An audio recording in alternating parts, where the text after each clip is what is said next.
Hello नमस्कार साथीहरू, हामी यतिखेर मनाङ जिल्लाबाट तिलिचोको यात्रामा रहेका छौँ। यता देख्न सक्नुहुनेछ मर्स्याङ्दी भने यता हिमालहरू रहेका छन्। सर एकदमै रमाइलो दृश्य छ, एकदमै रमणीय वातावरण रहेको छ। यता मस्तिर पहाडहरू छ भने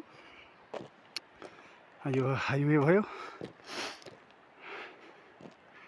यता तलतिर मर्स्याङ्दी नदी एकदमै सानो छ।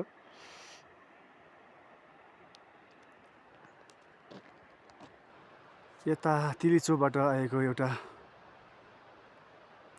सानो खोला छ भनेदेखि यतापट्टि अर्को साइड याखर्कोपट्टिबाट आएको छ, देख्न सक्नुहुनेछ। यो मर्स्याङ्दी नै हो, एकदमै सानो छ। हामी पैदल यात्रामा छौँ। यहाँबाट देख्न सक्नुहुनेछ खाङसार भिलेज हो। यो एकदमै नजिक देखिएको छ भने एकदमै 2-3 घन्टाको बाटो रहेको छ। तिलिचो पिक पनि देखिरहेको छ। एकदमै रमाइलो वातावरण रहेको छ। अच्छा